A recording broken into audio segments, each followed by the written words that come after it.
Hello दोस्तों, मैं समाधान काले आप सभी का मेरे यूट्यूब चैनल पे स्वागत करता हूँ। तो गाइज, हमने ये कोर्स स्टार्ट किया है एमएससी फर्स्ट ईयर मैथमेटिक्स का, जिसमें हम पढ़ रहे हैं linear algebra. So guys, in this video we are going to see the orthogonal basis, orthonormal basis and the Gram Schmidt process for the orthogonalization. Okay.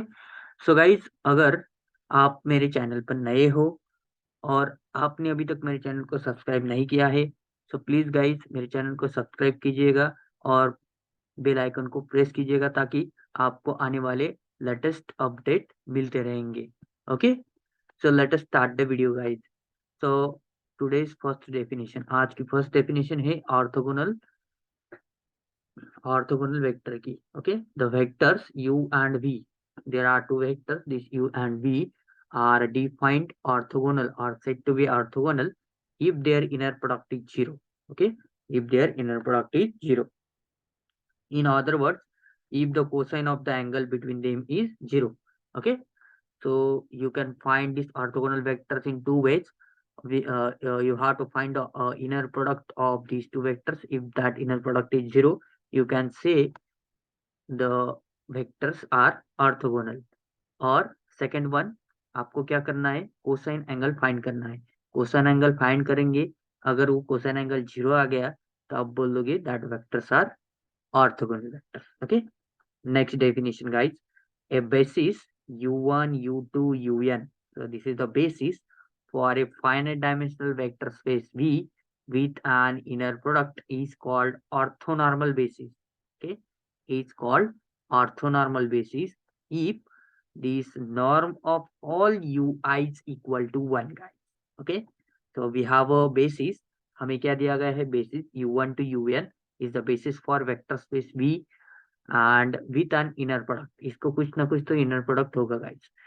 सो इस basis को हम ortho normal basis कब कहेंगे, जबकि इसके हर एक वेक्टर की, हर एक बेसिस एलिमेंट की नॉर्म कितनी होनी चाहिए गाइस, वन होनी चाहिए, नॉर्म वन होनी चाहिए। And the inner product of all vectors with together is equal to zero, हर एक वेक्टर का inner product with another vector कितना होना चाहिए, जीरो होना चाहिए।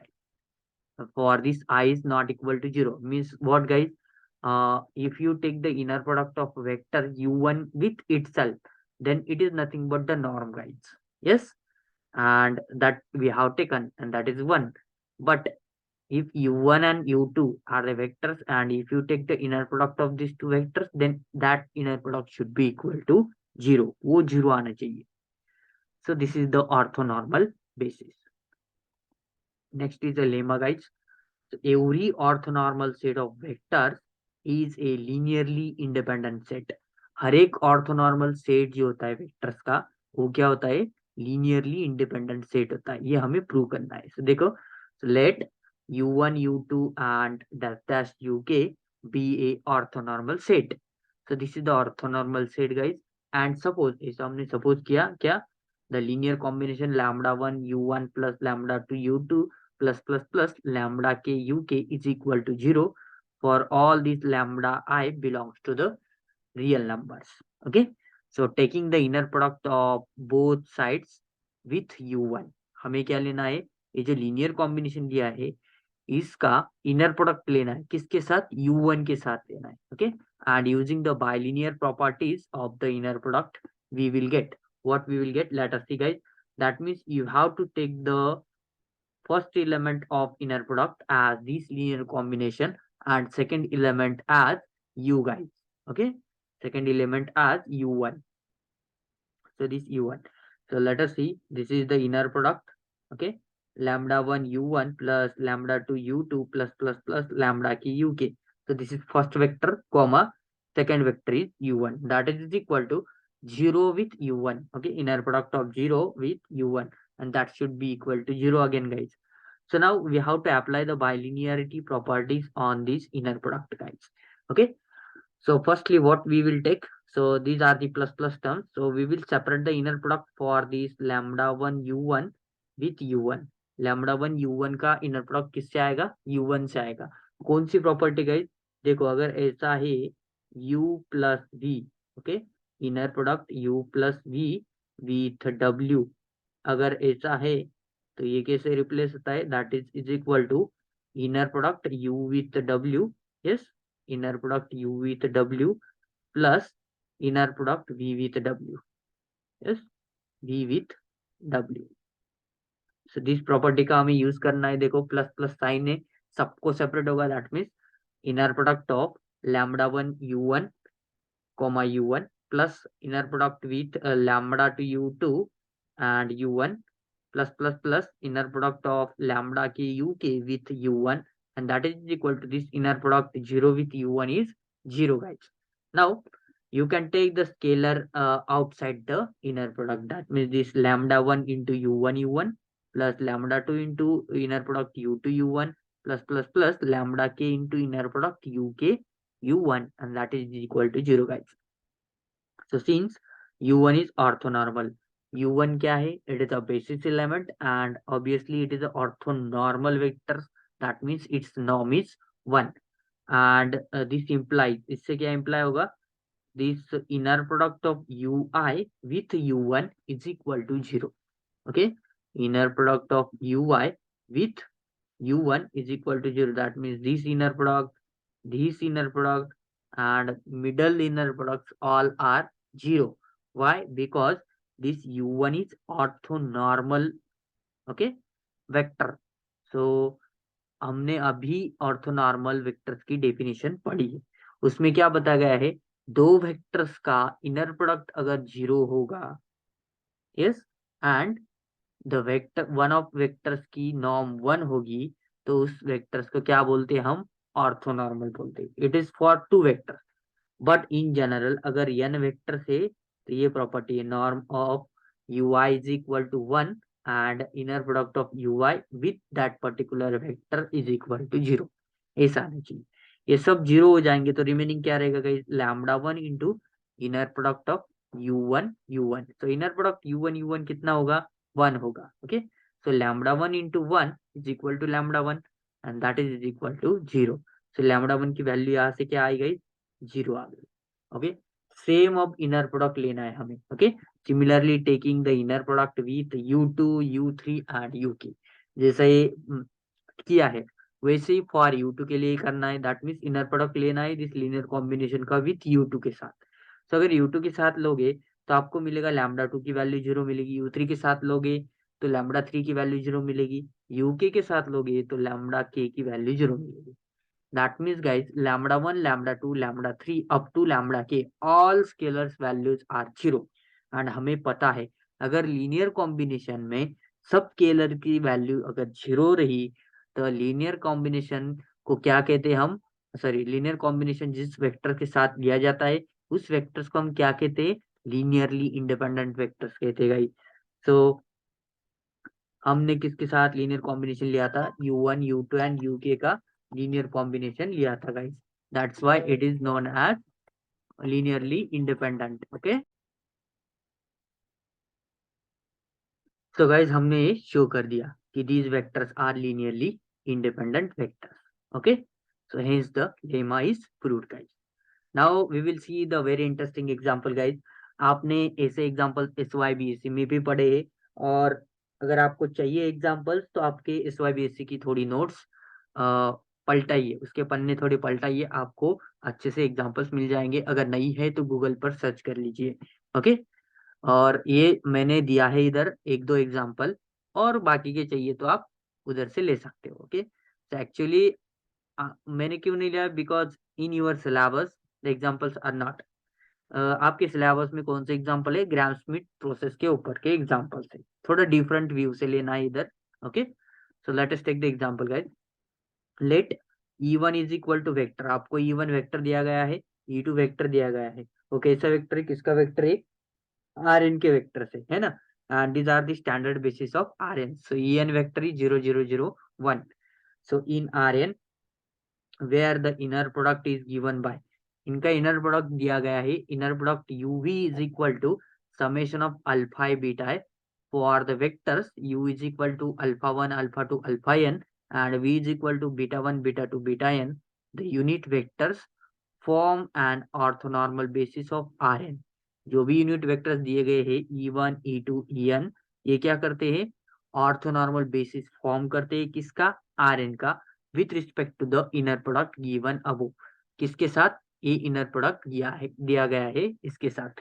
सो गाइस इनर प्रोडक्ट दिया है, इसका मतलब ये हुआ कि आपको जो बेसिस वेक्टर है उनका मल्टीप्लिकेशन करना है by using the definition of the inner product guys. Okay, तो देखो ये जो u वेक्टर है ना, अगर हम E1 को u कहे तो क्या होगा, alpha 1 means 1, alpha 2 is 0, alpha 3 0, alpha n is 0। Okay, E2 का अगर हम v कहे तो क्या होगा, ये 0, beta 1, beta 2, beta 3 and this is beta n। Okay, in this way, ऐसे दो वेक्टर्स का ये डिफाइन किया गया है इनर प्रोडक्ट। तो आंसर सॉल्यूशन, तो देखो E1 is a vector, E2 is a vector, En is vector, जितने वेक्टर दिए गए उतने हमने ले लिए। नाउ हमें क्या करना है, E1 एंड E2 इन दोनों का क्या फाइंड करना है, इनर प्रोडक्ट फाइंड करना है गाइस। सो आपको क्या दिखाना है, ऑर्थोनॉर्मल बेसिस दिखाना है। ओके, ऑर्थोनॉर्मल बेसिस के लिए क्या होता है गाइस, हर एक वेक्टर का inner product with another vector कितना आना चाहिए, 0 आना चाहिए। इनर प्रोडक्ट कितना आना चाहिए, 0 आना चाहिए। एंड वेक्टर का inner product with itself, that means it's norm, vector की नॉर्म कितनी आनी चाहिए, 1 आनी चाहिए। ओके, सो ऐसी कंडीशन अगर सेटिस्फाई हो रही है सबके लिए, तो that collection of set is known as orthonormal basis. Okay, तो लेट अस सी, हमारे पास कितने हैं n वेक्टर से, उसमें से दो लिए E1 एंड E2। सो उसका इनर प्रोडक्ट कैसे डिफाइन किया गया है गाइस, दोनों का प्रोडक्ट लेंगे हम। देखो alpha into beta summation, okay, that means E1 into E2 लेंगे, E1 इंटू E2 मतलब क्या हुआ, this is E1, okay, and this is E2 guys, E1 and E2। अब क्या करना है आपको, इन दोनों का मल्टीप्लिकेशन करना है। मल्टीप्लिकेशन मतलब क्या होगा, फर्स्ट एलिमेंट से मल्टीप्लाई होगा, सेकेंड एलिमेंट सेकेंड से, सिमिलरली लास्ट एलिमेंट लास्ट से। सो 1 इंटू 0 इज 0, 0 इंटू 1 इज 0। सो सब एलिमेंट्स आपको क्या मिलेगा गाइस, इसमें 0 मिलेगा।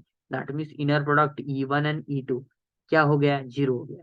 सिमिलरली आपको फाइंड करना है inner product of E1 with E3। सो ये क्या होगा, E1 इंटू E3। तो देखो 1 0 0 0 0 0 1, देख सकते हो आप, कर सकते हो इसका प्रोडक्ट, दैट इज अगेन 0। ऐसे सब वेक्टर्स के लिए करना है, सिर्फ कौन कौन से छोड़कर, E1 E1, E2 E2, E3 E3 and En En, that is nothing but norm E1 norm E2 norm En। Okay, and so on. So we will get, हमें क्या मिलेगा, inner product of EI with EJ is equal to 0 for I is not equal to 0, that means first condition of orthonormal vector is satisfied. Now second condition के लिए क्या करेंगे, norm of E1 find करेंगे, कैसी होती है, square of all it's elements, सब elements का स्क्वायर करेंगे। E1 वेक्टर क्या है, 1 0 0 0, तो सबका square, 1 square 0 square and that is obviously equal to 1। Okay, easy है। नॉर्म E2 वो भी क्या रहेगी, 1। सिमिलरली नॉर्म En वो भी क्या रहेगी, 1 ही रहेगी। Okay, then so this implies, इससे क्या हुआ, सबकी नॉर्म 1 आ गई। एंड फर्स्ट कंडीशन में the inner product of vectors ei with ej is equal to 0 आ गया, for I is not equal to 0, g। So therefore this S is equal to E1 E2 En, yes is a set of these elements is a orthonormal set। ये क्या हो गया, orthonormal set हो गया। And clearly yes is the basis of Rn, ये किसका basis है, Rn का स्टैंडर्ड बेसिस है, E1 E2 एंड En। अगर ये बेसिस है, ऑर्थोनॉर्मल सेट है एंड इज ऑर्थोनॉर्मल सेट, तो इससे क्या इंप्लाई होता है, this implies yes is orthonormal basis of Rn। ये हमने शो किया गाइस, ऐसे आपको दिखाना है। एक्सरसाइज में आई थिंक वन एग्जांपल है ऐसा, 1 2 एग्जांपल्स आप दिखा सकते हो। So example next, prove that the functions fn x is equal to sin nx and transform 1 to infinity forms an orthonormal set in the vector space C of R of the continuous real valued functions on R। Okay, आपको क्या दिखाना है guys, ये function से कौन से, fn of x is equal to sin nx। सो ये जो फंक्शन से ये क्या करते हैं, ऑर्थोनॉर्मल सेट फॉर्म करते हैं। मीन्स क्या, f1 is equal to sine x, f2 is equal to sine 2x, f3 is equal to sine 3x, fn is equal to sine nx। ये क्या करते हैं, orthonormal set of vectors form करते हैं। And ये किस में डिफाइंड है, C of R. C of R क्या होता है, continuous real valued functions defined on R. Okay, and with respect to the inner product, इसका इनर प्रोडक्ट कैसे लिया गया है गाइस, दो फंक्शंस का inner product f g is equal to 1/पाई integration minus pi to pi f of x into g of x d x. Okay, so आपको ये ऑर्थोनॉर्मल सेट है, इसे दिखाना है। तो देखो, let first fn of x is equal to sin nx, n runs from 1 to infinity, call this as equation 1, be a continuous real valued function defined on the real number r.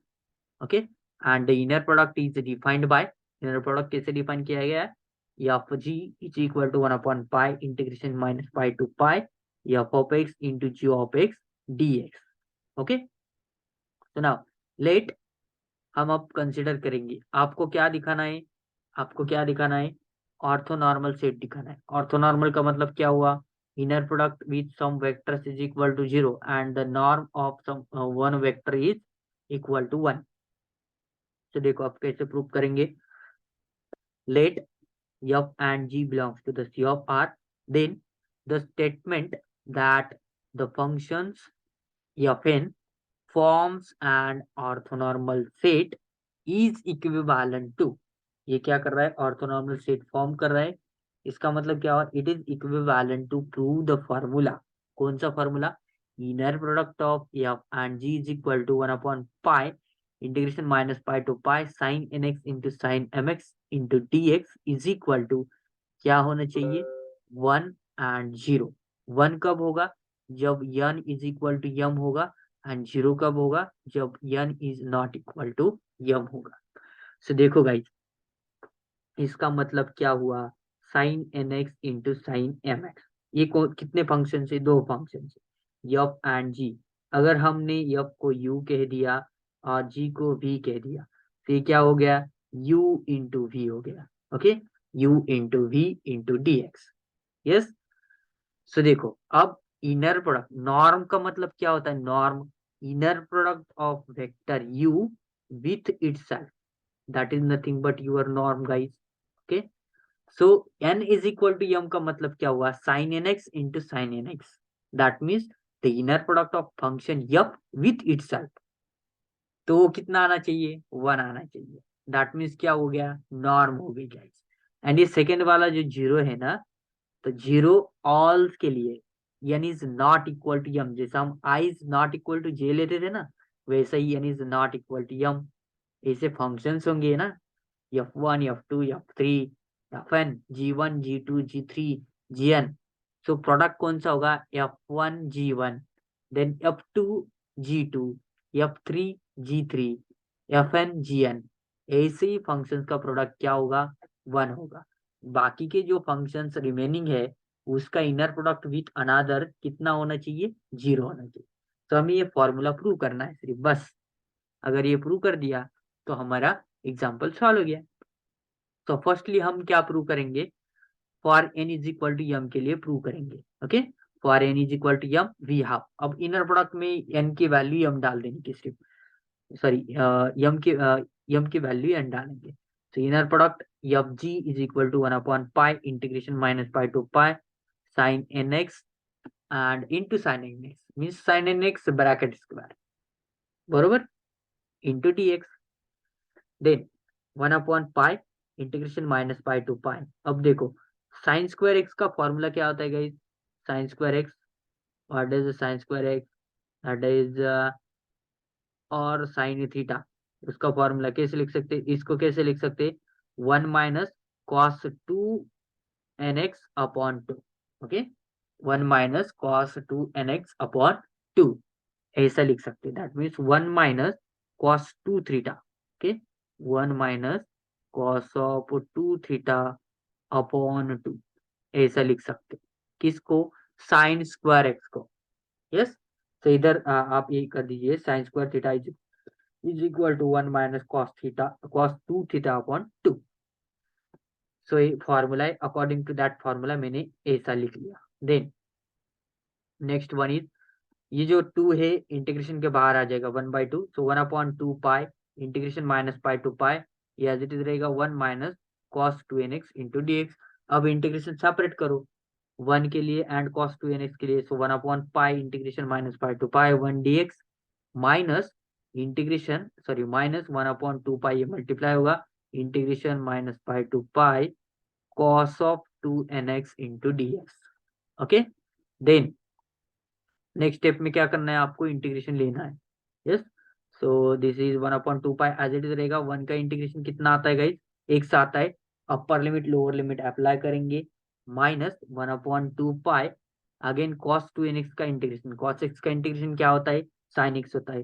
So sin 2nx and जो भी remaining part है ये वाला, इसकी derivative से आपको divide करना पड़ता है फॉर इंटीग्रेशन के लिए। ओके, सो 2nx की derivative with respect to x कितनी आएगी, 2n आएगी। So that is upon 2n and it is from minus pi to plus pi.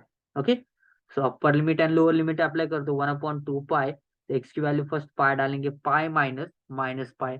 Okay, then minus times this 2n is get multiplied to 2 pi, that means 2 to the 4n pi। okay, then आपको क्या करना है, x की value pi से and minus pi से replace करनी है, इससे एंड इससे। तो बीच में माइनस साइन लेना है, that is the sine 2n pi minus sine of minus 2n pi. Okay, so pi minus minus plus, that is a 2 pi, तो 2 pi upon 2 pi minus 1/4n pi as it is. अब देखो आपको formula अगर पता हो इसका, इसका formula होता है guys sine n pi is equal to 0 always. Remember this formula, sine n pi is equal to 0 always. Sine n pi की वैल्यू क्या होती है गाइस, 0 होती है। सो n की वैल्यू कुछ भी हो, हमें उससे कोई मतलब नहीं, साइन n पाई 0 ही आता है, इट्स अ स्टैंडर्ड रिजल्ट। तो इसकी भी वैल्यू 0 आ जाएगी, इसकी भी 0, so that's why I return 0 minus 0। So 2 pi upon 2 pi means 1 guys, and minus this term will be 0। So हमने क्या प्रूव किया, inner product of f and g is equal to 1 for n is equal to m। अब second case लेंगे guys, second case में क्या होगा, n is not equal to m होगा। Yes, so n is not equal to m we have, अब क्या लेंगे, inner product f g is equal to 1/pi integration minus pi to pi then sine nx into sine mx into dx। Okay, nx and mx ही लेंगे। अब देखो आपको formula use करना है, कौन सा फॉर्मूला है, ये वाला फॉर्मूला। अगर आपको पता होगा 11th या फिर 12th में आप पढ़े होंगे, तो remember that formula guys. So this is a formula, क्या फॉर्मूला है, 2 sine A into sine B is equal to cos of A minus B minus cos of A plus B. So we have to replace this one. Okay, so हमें क्या करना है, 2 है ना, तो इधर 2 है क्या, नहीं, तो 2 से क्या कर लेंगे, मल्टीप्लाई एंड डिवाइड कर लेंगे। तो इधर 2 से मल्टीप्लाई किया, 2 से डिवाइड किया। ओके, तो ये फॉर्मूला किससे हो जाएगा, 2 times sign A into sine B. Okay, तो 2 से डिवाइड किया है इसलिए 1/2 पाई इधर आ गया guys. Okay, integration minus pi to pi as it is रहेगा। अब देखो इसकी वैल्यू क्या चेंज होगी, cos a minus b, a मतलब क्या हुआ, एन एक्स, एंड बी मतलब क्या हुआ, एम एक्स। ओके, अब देखो a माइनस बी मतलब क्या, cos of n x minus m x, n x minus m x. So n minus m, इसमें से x निकाल सकते हैं। ओके, n x minus m x से x कॉमन निकाल लिया, माइनस देन सेकेंड टर्म क्या है, cos of a plus B means n x plus m x, so cos of n plus m into x d x, ऐसा लिख लिया मैंने।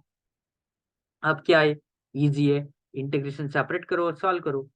Yes, तो 1/2 pi integration minus pi to pi, first के लिए separate होगा cos of n minus m into x into d x, minus 1/2 pi integration minus pi to pi and this term cos of n plus m into x into d x. Okay, अब आपको cos का integration पता ही है, that is sine. Okay, 1/2 pi as it is रहेगा, cos n minus m into x का integration क्या होगा, sine of n minus m into x. But ये क्या है, कंपोजिट पार्ट है, कंपोजिट पार्ट की डेरिवेटिव से आपको क्या करना है, डिवाइड करना है इंटीग्रेशन को। So that's why this is upon n minus m. Okay, and it is applied, limit applied from minus pi to pi, then minus 1 upon 2 pi, same thing यहाँ पर भी डू करनी है आपको, that is the sign of n plus m upon n plus m into x, that is minus pi to pi.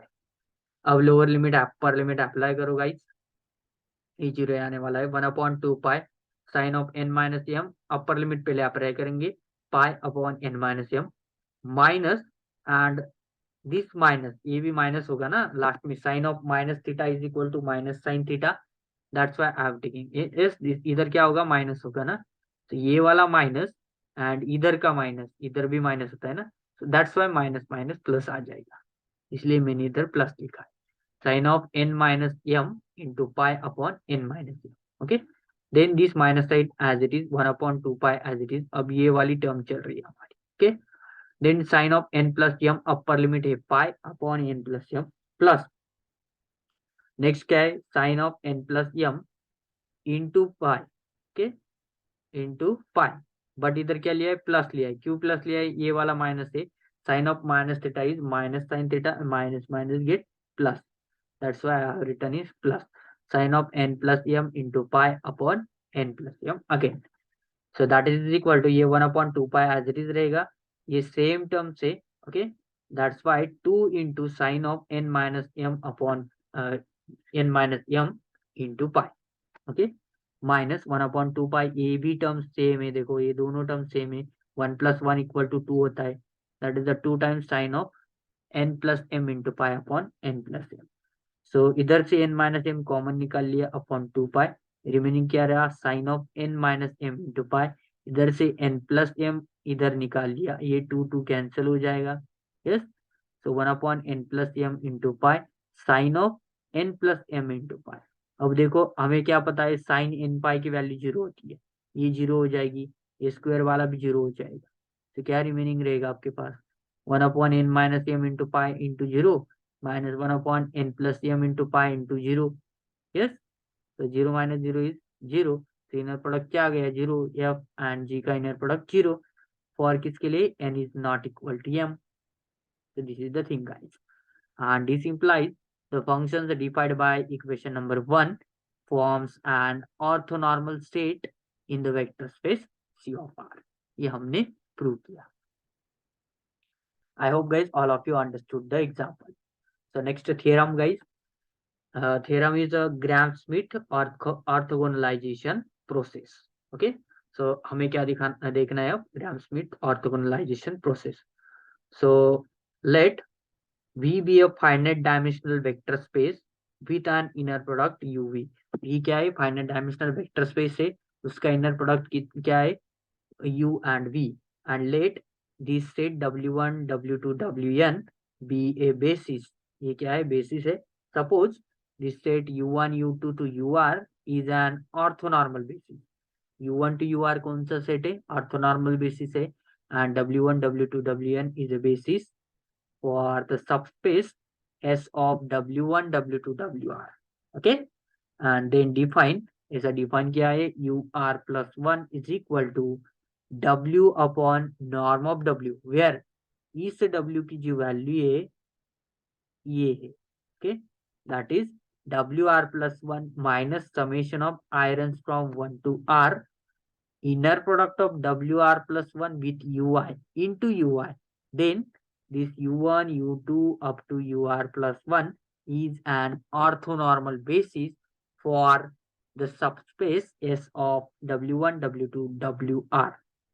okay, हमें ये prove करना है गाइस.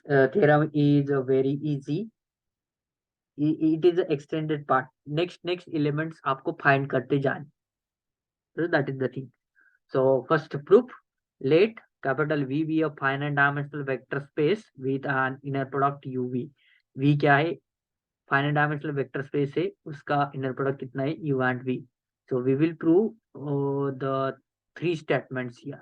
हम क्या करेंगे, 3 स्टेटमेंट प्रूव करेंगे, और इन 3 स्टेटमेंट अगर प्रूव कर दिए तो इसका मतलब हो गया कि हमने थ्योरम प्रूव कर दिया. सो फर्स्ट स्टेटमेंट हम प्रूव करेंगे, UR+1 जो वेक्टर है has length 1, means it is a unit vector, ये हमें प्रूव करना है.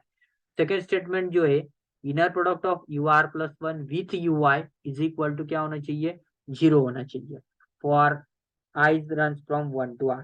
एंड थर्ड स्टेटमेंट है guys, the subspace generated by the elements w1 w2 wr plus 1 is equal to the subspace generated by the elements u1 u2 and ur plus 1. अगर ये तीनों statement दिखा दिए तो हम कह सकते हैं कि Gram Schmidt process is satisfied. That means this u1 u2 and ur plus 1 is an orthonormal basis for subspace. Yes.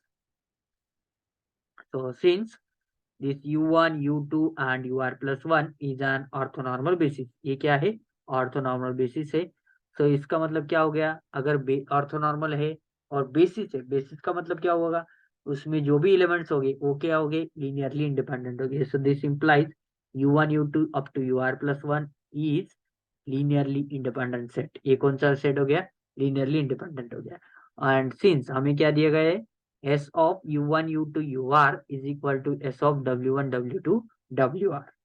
So it is clear that this w is equal to wr plus 1 minus summation of irons from 1 to r, inner product of wr plus 1 into ui. Okay.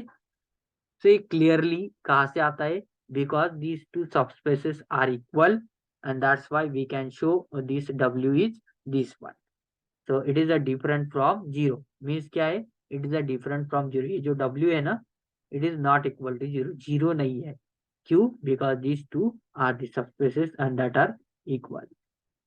So this implies this ur plus 1 is equal to w upon norm of w has length 1. अगर ये 0 नहीं है so क्या होगा, 1 होगा. उसकी length क्या होगी, 1 होगी. That is the thing. So first prove होगी. Second, to prove that ur plus 1 with uj is equal to 0, inner product for 1 is less than equal to j is less than equal to r. It is sufficient to prove that. हमें क्या दिखाना है, ये जो w जो नया define किया है ना, it is extended part guys. ये क्या है, एक्सटेंडेड पार्ट है प्रीवियस वेक्टर का. सो अगला वाला पार्ट, तो इसके साथ भी हम प्रूव कर सकते हैं. तो w with uj is equal to 0, इसका इनर प्रोडक्ट 0 दिखा. तो लीजिए inner product of w with uj is equal to, तो w की वैल्यू क्या है, wr plus 1 minus summation of inner product wr plus 1 with ui into ui and this is uj with uj. तो ये value substitute की, कहाँ से substitute की, यहाँ से सब्स्टिट्यूट की. ओके. तो अब क्या करेंगे, ये जो wr plus 1 है ना, इसका इनर प्रोडक्ट यूजे से लेंगे और सेकंड ये जो समेशन है इसका इनर प्रोडक्ट यूजे से लेंगे. तो this is u j minus summation of i runs from 1 to n wr plus 1 with ui. Okay, ये कांस्टेंट टर्म हो गई और into inner product of ui with uj.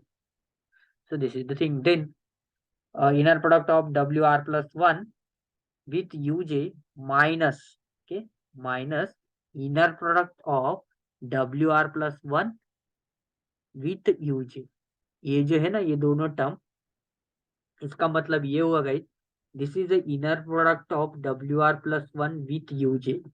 Okay, ये समेशन है, इसका मतलब ये नीचे वाली टर्म होगी एंड ये सेम टर्म से माइनस करेंगे तो हमें क्या मिलेगा, 0 मिलेगा.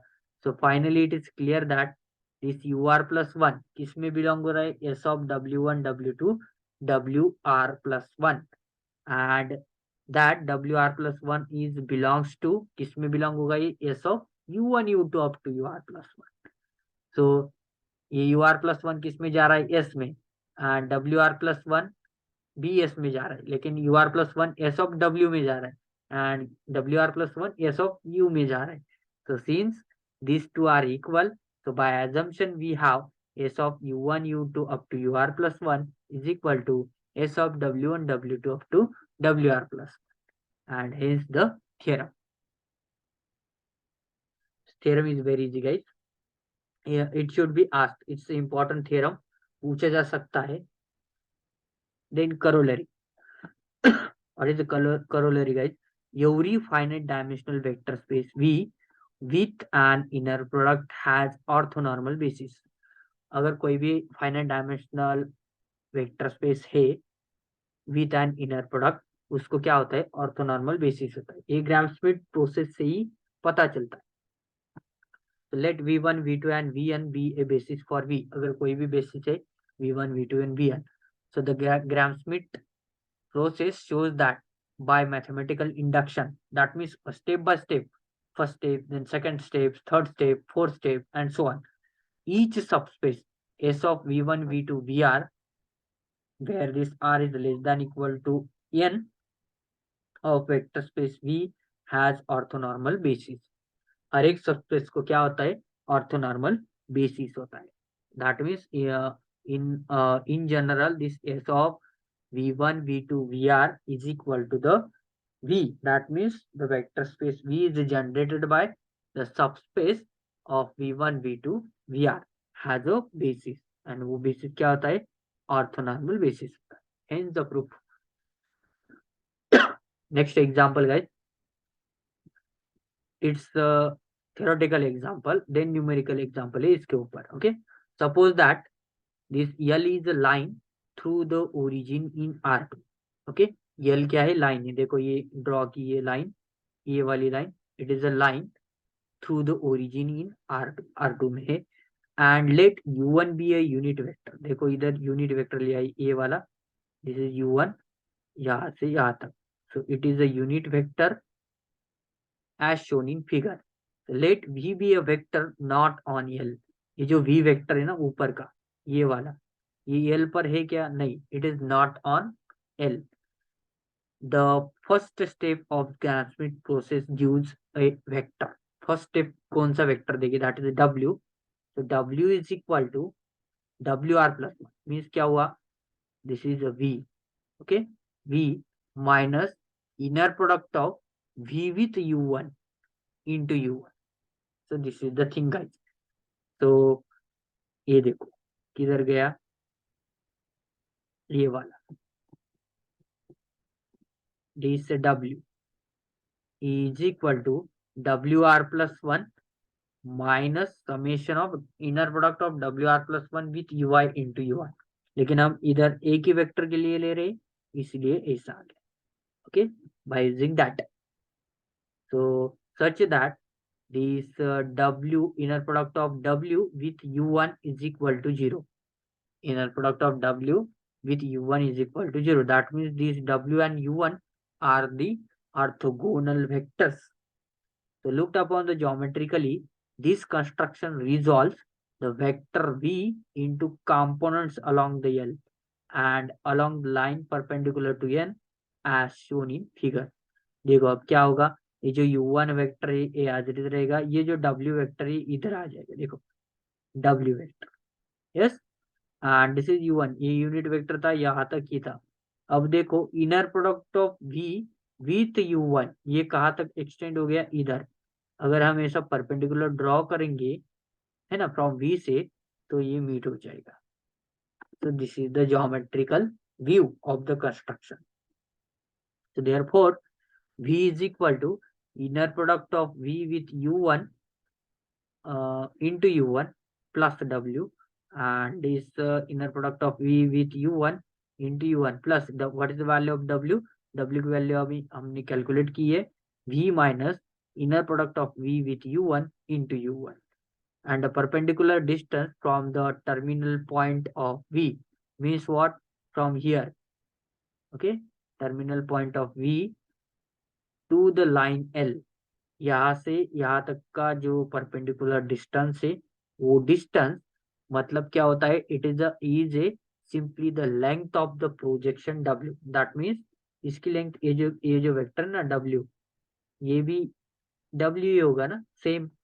तो w की लेंथ मीन्स क्या हुआ, perpendicular distance from the terminal point of vector v। That is norm of w is equal to norm of v minus inner product v with u1 into u1।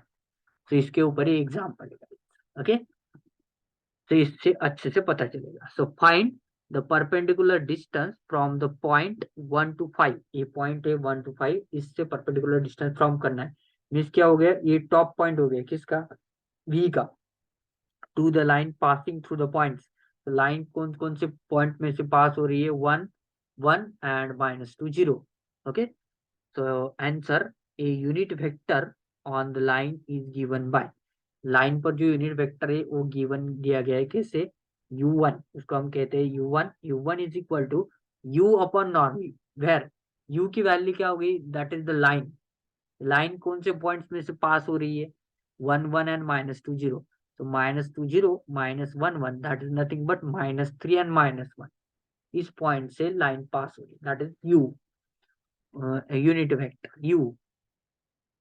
कौन सा vector, देखो ये diagram में देखो, किधर u किधर है, where is u, yes u हमने डिफाइन किया है, that is u means here w, yes this one, this w, this is our u now, and this u1 is unit vector v, we have to find, okay, yes, so then u1 is equal to, u1 की value क्या होगी, 1 upon norm u। अब देखो norm u मतलब क्या, square root of 3 square plus 1 square, 3 square कितना होता है 9 होता है, प्लस 1 स्क्वायर कितना होता है 1 होता है, 9 plus 1 10, that's why 1 upon root 10 into u, ये u1 फाइंड करना है ना आपको, u की वैल्यू क्या है -3 -1, so that's why this is u1। so to apply the projection method, we have in effect taken the point 1 1 as the origin, आपको क्या लेना है, 1 1 पॉइंट जो है वो ओरिजिन लेना है। Then v is the vector given by the directed line segment 1 1 to 1 5, v जो वेक्टर है वो डायरेक्टेड लाइन सेगमेंट 1 1 to 1 5 से होगा। So therefore v is equal to 1 1 to 1 5 means क्या, इन दोनों की subtraction, 1 -1 0 and 5 -1 4, okay, so v is 0 to 4, therefore the projection of v perpendicular to the line is given by the vector w, so w is equal to, formula क्या है w का, v minus v inner product of v with u1 into u1, okay, and therefore what is value of v, v की value क्या है 0 to 4 minus this inner product of v with u1। अब देखो v with u1 हम find करेंगे, 0 and 4, okay, inner product of 0 4 with u1, what is u1 guys, u1 हमने ऊपर define किया है, कहाँ पर है, देखो इधर 1 upon root 10 -3 -1, okay, 1 upon root 10 -3 -1, तो इन दोनों का इनर प्रोडक्ट, तो ये क्या हो गया v हो गया, and 1 upon root 10 means -3 upon root 10, okay, root 10 से मल्टीप्लाई कर लेंगे हम, okay, -3 upon root 10 comma -1 upon root 10, yes -1 upon root 10, तो ये दो वेक्टर्स है, इसका इनर प्रोडक्ट मतलब क्या हुआ भाई, इन दोनों का इनर प्रोडक्ट मतलब क्या हुआ, फर्स्ट एलिमेंट फर्स्ट से मल्टीप्लाई होगा, सेकंड एलिमेंट सेकंड से मल्टीप्लाई होगा, और दोनों की एडिशन हो जाएगी, ओके, तो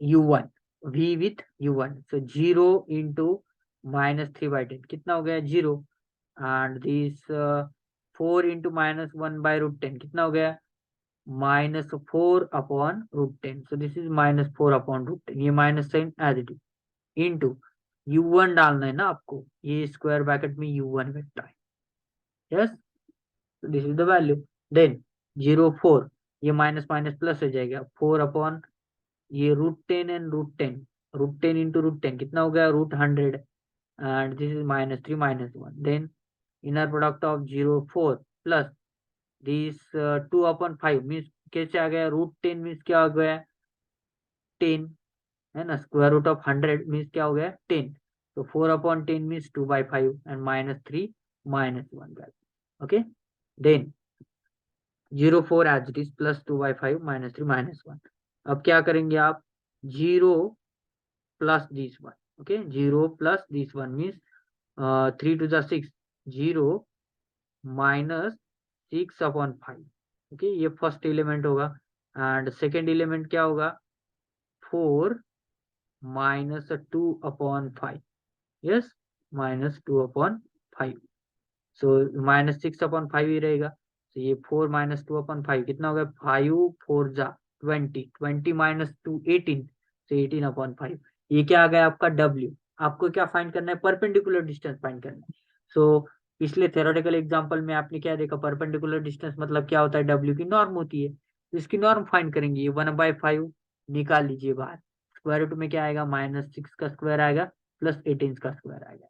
ये 6 स्क्वायर इज 36, 18 स्क्वायर इज 324। ये कितना हो गया, 360। Okay, square root of 360, and this is your perpendicular distance from the top point. Okay, तो टॉप पॉइंट कौन सा कंसिडर किया था गाइस, हमने ये डायग्राम निकाल ली, देखो इधर, that is top point is 1 and 5 that you have seen here, and then origin point कौन सा लिया था, 1 1। so this is your u1 vector guys, okay, and -2 0 is the v vector, yes। so this is the thing that you have to represent। so in this way this example is finished, okay guys। so from this chapter there are two definition and one theorem is remaining, and we will take in the next lecture some examples on it, okay guys। so wait for the next video, so thank you for watching the video।